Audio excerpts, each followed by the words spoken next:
Yeah, a lot of people said to me, "How'd you meet Nigel Benn?" You know what I mean? I said, "Well, like I used to go down a club called the Barbican, which is in the Barbican. It was a big gymnasium. I went there with Mickey Gooch, and I used to train with Mick, but I used to train maybe 5 days a week, always training. And I was met a guy called Gary Kendall. I think he was Mr. Britain. He trained with me, and I got to learn a lot about more about bodybuilding than I did powerlifting. And he got me on the roids. Said, "Would you like some roids?" I said, "Yeah, I don't mind." Started injecting me. Before I know where you are, I was massive. I was getting bigger again, and very, very powerful. And one day I was up the Barbican, and he sort of like showed out to Nigel Benn because Nigel Benn knew him, and Mickey Gooch. I was with Gooch at the time. Gooch walked over to Nigel, started talking to him, and he went, "Come here." Called me over because I was with Mickey, and Nigel introduced himself. I introduced myself to Nigel, and become mates. Become pals. And I was seeing training up there, Nigel. He wasn't strong, very, very fit, threw weights around, easy weights, just nice light ones. I remember a time, I think it was the Olympics. There was a lot of people up there from the Olympics, and they was getting really flash, and when they see Nigel training, the way Nigel training, they shut up, they sort of like went another way, yeah. And I see Nigel, I used to watch Nigel train. A fantastic trainer, mate. And when he trains, he trains. And because there's no ring up there, but there was, you could have you could spar around because the floor was open. And I see him sparring up there, mate. And he was an animal.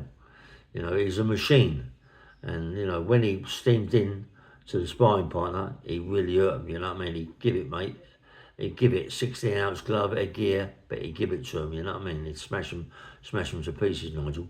A fantastic fighter, hard as nails, and as I say, I was seeing him a couple of fight, Eubanks, and mate, this guy was an animal, mate. And it was like when I was at the Barbican, I got big. I was there a year, and I got massive. I was always on the gear, pumping the gear into me. I went to Spain, I went everywhere with him, but I was always pumping the gear, and because being so big, uh, it was quite hard to get t-shirts and things like that to fit you.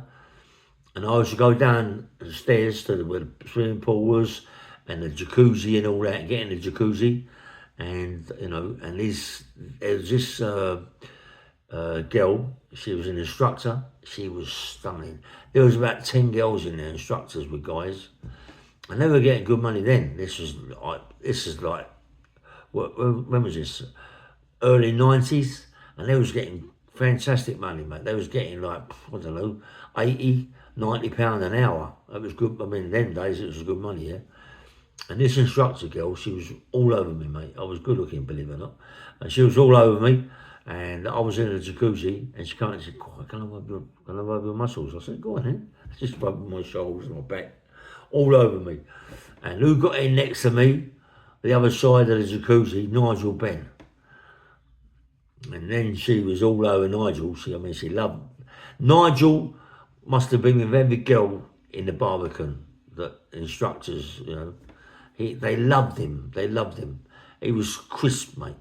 I mean, he looked the part, always suited and booted, talked really nice. He was with a guy called Ambrose Menzies. I think he was his manager. Me and Ambrose Menzies got on really, really well. Gangsters, you know what I mean? Nigel Benn. I disliked him, mate, Nigel.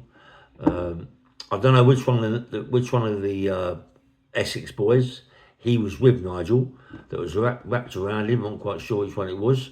I wasn't really that interested in the Essex boys anyway. But I never seen them with Nigel.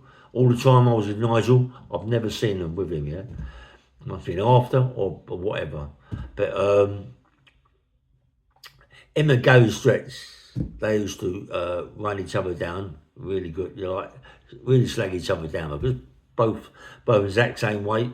Uh, Nigel, I'm not quite sure. Nigel, I think, would have maybe walked all over Gary Stretch. He was maybe too strong for him. Gary Stretch did tell me that Nigel was an animal. Yeah, he's a machine. And when he fought Eubanks, they used to go mad. You know what I mean? Nigel and Eubanks used to punch back at each other. You know what I mean? But yeah, he was a very good fighter, Nigel Benn, and I've seen him have fights down a nightclub, and he can really march on, Nigel Benn, and he's a nice guy. He was in the Millionaires Club with Gary Stretch, Ray Sullivan, all that lot. They was all in it together. I could have got involved in it, Millionaires Club. I had no money, but they wanted me there just to be their bodyguard as such. You know what I mean? Because I was a big lump, and I could have a fight. And I was always around that lot. You know what I mean? Nigel, Gary Stretch, Ray Sullivan, Mickey Gooch, loads of us. I looked after about 10 people when I was doing that. You know what I mean? Anyway, nice man, take